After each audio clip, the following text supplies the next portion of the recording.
Hello you fantastic people and welcome back to Borderlands 3. In this video I'm going to go through a huge flak build for you guys. I'd say it's probably a medium tier build. My original build I made about 2 weeks ago that you guys seem to love was centered around the crit build and the bang stick. If you guys haven't seen that one, it'll be linked in the description. That one is definitely an entry level build. You don't have to get a whole bunch of crazy anointments. It only really relies on 2 weapons and you can use pretty much any weapon with it and it will still work effectively.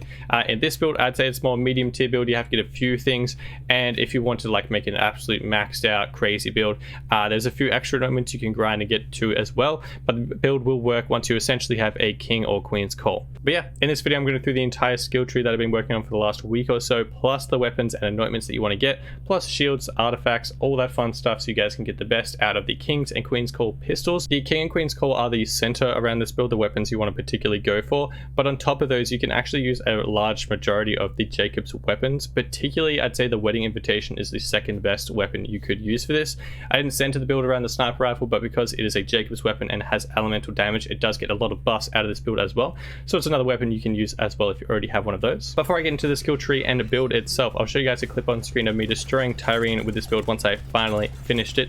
Other than the fact that she obviously drops the king and queen's call weapons, which of course you'll have to farm to get from her, she's also a great time trial boss, if you will. Essentially, if you're not doing enough damage output, you won't be downing her fast enough into her immunity stages, and that will make her fly away and waste like 3 minutes of your life per run, which is super annoying, and it took me a long time to make sure this build didn't let her do that. So like you're seeing on screen, I solely use a king's call throughout the entire clip. Fire one specifically because it destroys Tyreen more, but of course you can use an assault rifle, a high fire rate weapon, to shoot her once she's down and shoot her in the eye if you guys want to get her out of her immunity stage faster. I was just simply showing that you can do it just king's call only and it will absolutely shred her. But yeah, like you saw, Tyreen got absolutely destroyed by this build, and this build is just a lot more fun to use, in my opinion at least, against the bang stick build, just because these pistols are so much fun to use. Plus there's more stuff to like grind towards, work towards, get the best anointments, artifacts, class mods, all that fun stuff, which just makes it a lot more fun in my opinion at least. But let's go through the build itself, starting with the pistols. Now the build itself relies on a lot of elemental damage because all the pistols do different elemental damage. The fire pistol specifically I have completely decked out, I'm pretty sure, with all of my gear, all the anointments, extra buffs and the class mods, etc. But all the elemental damage ones I have, they definitely still work, but I have extra stuff to grind towards as well to absolutely maximize those ones out. But as for the fire king's call, this is the GOAT pistol. Out of all the ones that I've got a lot of king's calls after farming Tyreen a bajillion times, like literally way too many times. But this is the absolute GOAT one that I've got so far. I don't think it's max damage for some reason. It's level 53, it's got 1095 damage, 873 fire damage. The anointment is absolutely key. This is the absolute best anointment. Of course, it works without the anointment, but if you want the absolute maximum DPS, this is the best anointment that you want if you're doing boss fighting, of course. Deals an extra 125 more weapon damage on badass, named, and boss enemies for a short amount of time after ASE, of course. And it absolutely rocks. Now the reason I don't think it's max damage is because you can see this one over here, sorry, has 1200 damage plus 1000 elemental damage, which is considerably stronger than the one I have on this side.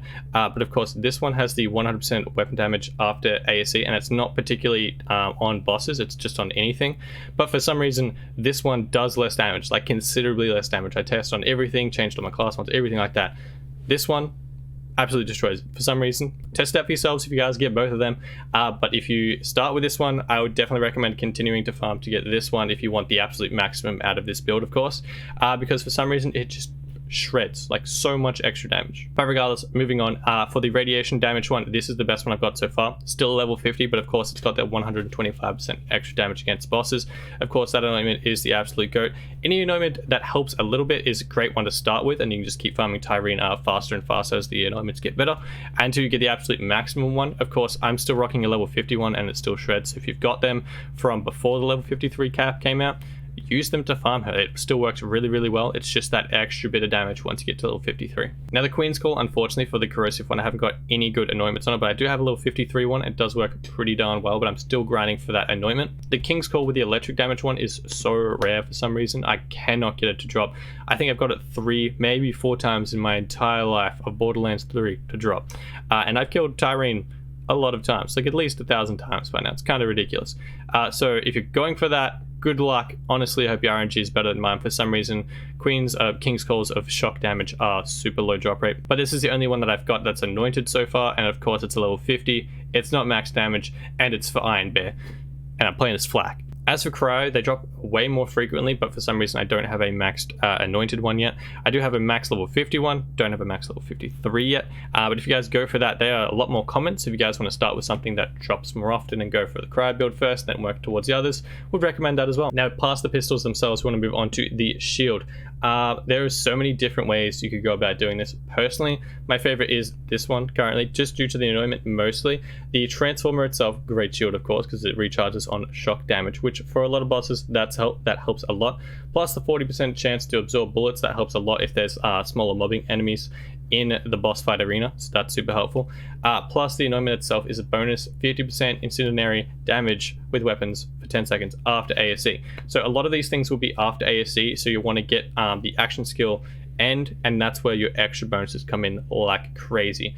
So of course the incendiary helping the King's Call that I had at the top there to do the extra 50% elemental damage after ASC. I know there'll probably be a few extra shields that might do a little bit extra damage, particularly for different elemental types, but if you guys have any suggestions, let me know in the comment section down below and let other people know what shields you guys use for different elemental type King's, Queen's Calls, etc. But I've currently just got it absolutely stacked for the fire one. Now for the grenade itself doesn't really matter. This one is a great grenade if you can get it. It just helps a lot with just staying alive, but the anointment is key. There's a few different anointments you can use. It's mostly around what elemental type you want to use. This one has a bonus 50% radiation damage with weapons after ASC. Apparently, correct me if I'm wrong, I watched a lot of build videos before making any of my build videos on YouTube. Apparently these bonuses don't stack together. So if I had an incendiary damage on this one, it wouldn't do the extra damage. You'd only get 50% over the both of them. So apparently I was recommended by many other people to do a different elemental type on this grenade and the shield itself. Of course, this anointment, if you want to switch to the radiation Queen's Call mid-fight, or if you're just using radiation in general, this is going to help that one a lot, an extra 50% elemental damage. On top of that, this grenade itself is fantastic if you particularly want to grind for this one. It heals 120% health damage dealt. So you get 120% of your health back for the damage you dealt to an enemy, which is a lot. On top of that, if that wasn't enough already, you actually get 30% back of the shield damage dealt as well, back into your shields, which is just great in general. And because it's a tracker one, they're like the best grenade types. You just throw it wherever and it'll go seek the enemies out for you. You don't really have to do anything. You just have to spam grenade button and then just keep running and doing your boss fight. Now, as for the other anointments, you can go any other elemental type. The extra 50% bonus, corrosive, shock, anything like that will work super well, particularly depending on what King or Queen's Call you want to use. But the other one that's not the elemental type one that I would recommend is the grenade thrown weapon, grenade, and action skill damage that increase by 25% for 6 seconds after you throw the grenade. Doesn't even have to be a legendary one, of course, because you can just throw the grenade and you're only using it for the anointment mostly. Of course, it does a little bit of extra damage, but I got it on this cloning maddening tracker grenade, amazing grenade, or you can get it on something like a Merv Widowmaker. They drop pretty regularly. It's not a super hard anointment to get. Once you farm any boss practically for an hour, should be able to drop one of those. Now, as for class mod, this turned out to be the best one out of a lot of different ones tested. Stackbot is a close second, but this one just seemed to put out more damage. It's not even a maxed out one, by the way. It's not level 53. It's only level 50, but it does an extra 25% weapon damage, does an extra 10% Jacob's weapon damage, and it does an extra 45% Jacob's weapon critical damage, which critical damage is everything for Flak, particularly for the King Queen's Calls, because the critical damage, of course, is adding the extra bullets back into your magazine and doing all that ricochet damage as well. So the Bounty Hunter class mod comes with the highest recommendation for me that seemed to put out the most damage, particularly if you can get as much points into Hunter's Eye. I have one that has 5 points into it, which is like disgustingly strong. So recommend getting that one. If you can't get one of those, alternatively, you can get a, that's another Bounty Hunter one with different extra stats for the sniper rifle. That also works. But the Stackbot, if you have DLC one, this one works so well, and they're super easy to get. Essentially, the bonus is whenever Flak scores a critical hit, they gain increased weapon damage until they don't score a critical hit. This effect stacks, which works really, really well, particularly if you're in fadeaway, you're constantly hitting critical hits, and with the skill tree build that I'll show you guys in a second, works really, really well. It just doesn't seem to do as much damage as my Bounty Hunter Flak mod, but of course you could potentially get a better roll. It's got splash damage, action skill cooldown rate, and Jacob's weapon critical damage, which is a pretty damn good roll, but given how much they drop, you could potentially get even extra critical damage or pistol damage or something like that put into that class mod as well, if you want to keep grinding for that. Okay, now for the fun part, the skill tree itself. All the stats that I put into it, I'll run through the entire thing. I'll try and just go the more important details so this video doesn't take way too long. But this build itself has changed quite a bit from the crit hit build, and I've corrected myself in a few different things I said in that video that I now think slightly differently on, particularly due to the comments and different recommendations from you guys in the comment section. But as you guys can see, it is indeed a fadeaway build, of course, because it's my favorite one. But Gorillas in the Mist isn't actually on. And in the video I literally made 2 weeks ago, I said, if anyone uses fadeaway without Gorillas in the Mist, why are you using fadeaway? 2 weeks ago, Cody's uneducated. Just ignore him entirely, alright? He's not the brightest guy, okay? You can now use 3 different augmentations, and they all work super well with this build. The main reason you don't want to use Gorillas in the Mist all the time is because of what particular anointment you have. If you have the 125% damage after ASC to named bosses, you don't want to use Gorillas in the Mist. If you have a weaker one, for example this Queen's Call or this King's Call, that don't have the extra damage after ASC, by all means use Gorillas in the Mist. It'll probably do more damage and you'll survive a lot longer if you use it that way. But if you have the max damage ones, for example these two have the max damage ones, I definitely switch to the Not My Circus one or the one below it until you are dead. Mostly the Not My Circus one is my particular favorite one because it actually procs another ability in the skill tree. But they work particularly better with the anointments of having an extra 125% after AC, because the extra damage is not lost in the Gorillas in the Mist, which it does lose critical hit damage unfortunately. But it does come with the bonus of having the fade away for longer. You can shoot a lot more bullets, which is why if you don't have the anointment, those ones work. But if you have the best anointment on your King or Queen's Call, you're going to want to finish your fadeaway. So you get the action skill and bonuses. You get that extra 5 damage, the extra 50%, the extra radiation damage that we had, the extra 125% damage to bosses after ASC. You're going to want to finish it. So you get the absolute maximum damage out of your fadeaway, no critical hit damage reduction. And then afterwards, if you're using this one, your pet will distract bosses or enemies in general in a large area of effect for a short amount of time, meaning it will proc this one over here, being the hidden machine. You do extra damage if the bosses can't see you or attacking different enemies. So that works really well together. But yeah, hopefully that made sense. Apologies if I rambled on about that for way too long. But Unblinking Eye is definitely still sticking around. The extra critical hit damage after successive hits is definitely still worth using. Moving on to the actual green tree itself, we want to start with Furious Attack, put 5 points into that. Does so much extra damage after shooting an enemy. You just get gained extra stacks of damage. Handling, pet damage is kind of useless, but extra damage, you want to put all 5 points into that. Down from that, you definitely want to put 5 points into Overclock, because using a King or Queen's Call, you want to be putting as many shots into the enemies as quickly as possible. So fire rate increase by 10% is definitely worth it, and plus the extra 10% if you've just reloaded. So if you've unfortunately missed crit shots or something like that, and you have to reload the King or Queen's Call, which is a slow process sometimes, you definitely want to be getting those bullets back into them as quickly as possible. Moving down, you definitely want to put 3 points into Turn, Tail, and Run. While standing still, you get the extra damage and fire rate. Again, extra fire rate, so good, plus gun damage, of course.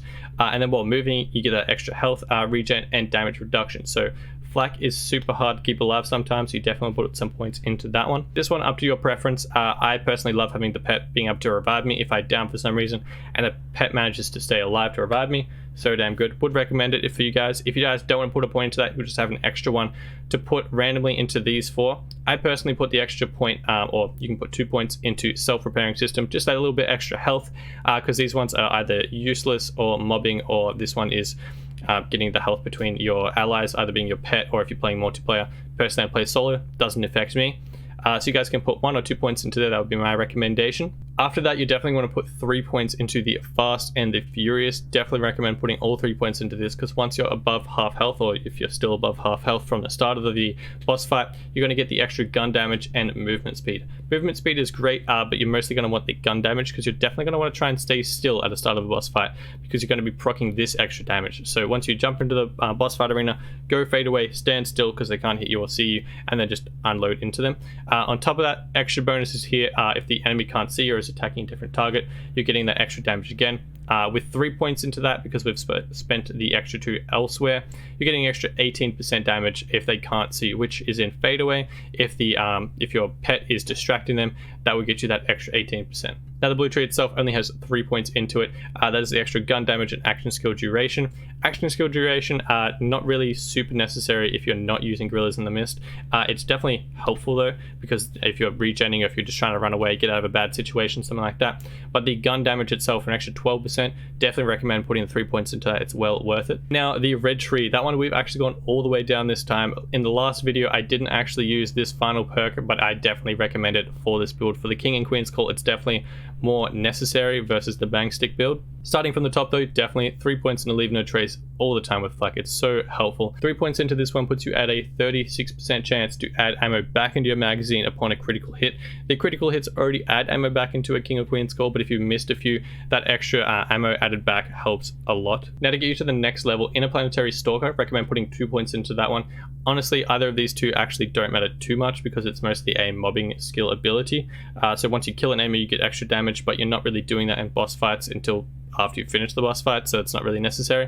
But I recommend putting 2 points in that in case there's like an enemy in the boss fight arena that you can kill before the boss. Gets you down to this next level, and these two are absolutely crucial. Head count, particularly whenever flak scores a critical hit, there's a chance to reduce action skill cooldown, which you're always going to want fade away back as quickly as possible. So put 3 points into that. We have 10 points in Hunter's Eye because we have 5 points from our class mod, which puts us at so much damage. Bounty Hunter class mod actually treats all bosses as robots, humans, and beasts, so you're getting all of these bonuses for the bosses, of all the bosses, which is great. So you're getting an extra 30% critical hit damage, you're getting an extra 60% armor damage, and you're getting an extra 35.9 damage reduction, which is so damn good. Moving down, we're at Two Fang. We only have 4 points into this one. Honestly, I was a little iffy about this one. I couldn't really decide what I wanted to do. I think I worked out my best comfortable little balance between the two. I have 4 points in this, and I have 3 points in Hidden Machine. Honestly, you guys can test that with yourselves, for yourselves, which one you think works better if you put more points into it. I personally just put sort of half-half in both, and I think it works really well. Moving down for that big game, I put 3 points into that, so action skill duration is 100% increase, hunter skill effects are by 30% as well. Moving down, we get down to Galactic Shadow. That increases our critical hit damage by 15% for just a 1 point, which is really, really good. Also, enemies are less likely to attack them, which is great because we've already done the ability here for Hidden Machine, which means we increase damage when the enemy is not looking at us or attacking somebody else. So definitely recommend putting the point into Galactic Shadow. On top of that, we put in 5 whole points into Grim Harvest because it's increasing our gun damage and our action skill damage, as well as our pet damage, so every little bit counts, I guess.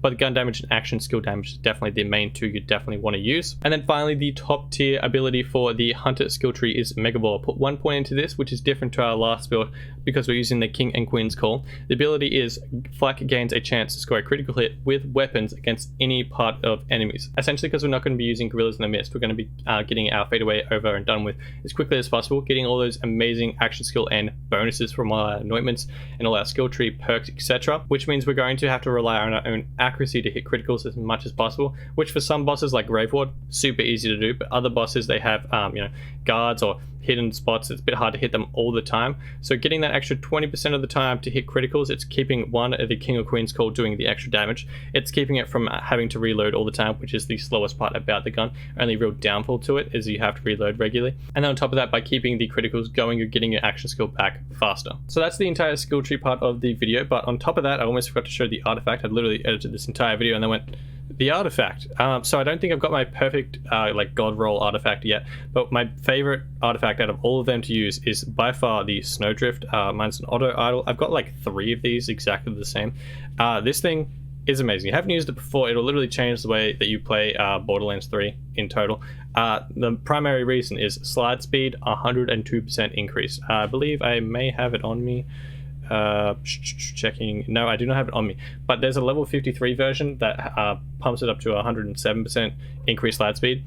You can just zip around everywhere, which for one, just running to and from places, amazing. In mid-boss battles, amazing. You dodge shots, you just jump around everywhere, you can't get hit because you're absolutely zooming everywhere. Once you use this thing, if you haven't already, trust me, you probably won't go back to anything else. On top of that, the rolls down the 40% increased magazine size helps a lot with the King Queen Skull because the magazine size is so small and you want to avoid reloading as much as possible. So as soon as you take this artifact off, you do definitely notice it and you do definitely have to reload more frequently. So I recommend having at least an artifact that has increased mag size. Action skill cooldown rate helps all the time, 21% increase for that. And ignite chance helps even more with the Fire King Skull that we have. That's increased by 27%. Other than that, there's not too much more useful from this particular artifact. There's plenty of other ones that I would suggest. For example, an elemental projector. If you want to proc yourself with a particular elemental type, if you shoot yourself, like shoot at your feet and proc yourself with fire damage, the increased 96% damage with the King's Call after that will definitely help a lot, just destroying bosses if you want to try that method out. Here's my original level 50 elemental projector, so if you have an old one lying around, recommend using that until at least you get a better version. Mine has increased pistol damage, which helps even more. That one was pretty much even with my Snowdrift auto idle in damage wise. The increased pistol damage made up for the reduced magazine size, but then of course I just wanted to slide around everywhere, so I went back to the auto idle, and then literally just anything that has radiation damage increase. I don't really have a great one. This is literally the first one I picked up today. Helped a lot with anything if you use the King Skull with the radiation damage or Queen Skull, whatever it is. But literally all the clips I have from that I'm gonna show you in a second with the radiation pistol didn't even have this thing yet. It shreds without it. If you just want to do more damage, just increase radiation damage as much as possible with any artifact you can find. Any recommendations, I'd love to hear them because I clearly have not got the best one yet. If you guys have any recommendations for any elemental type, I'd love to hear in the description or comment section, even down below. I'm sure a lot of people will love to hear it as well. But yeah, that is the entire build, skill tree, all of that fun stuff for you guys. Hope you guys found this video helpful or enjoyable at all. If you did, feel free to smash subscribe down below, hit that bell so YouTube will notify you whenever I post a video. We're gonna have a few clips showing on screen so you guys can see all the other bosses that I absolutely destroyed with this build, so you guys can see it works with a whole variety of bosses. Of course, the only one I don't think I used was the Cryo and the Corrosive one because they're both underpowered currently with the anointments I have, so they didn't quite shred them. So I'm gonna have to look for some better anointments and maybe some better artifacts that work with those, but they'll definitely work as well once you find something that boosts their damage a little bit extra. But yeah, I hope you guys enjoyed the clips. If you did enjoy the video, feel free to leave a like and share the video. It helps my channel grow even more than it already has, which I'd really appreciate. And yeah, other than that, enjoy the clips. I shall see you guys in the next video. Till then, adios.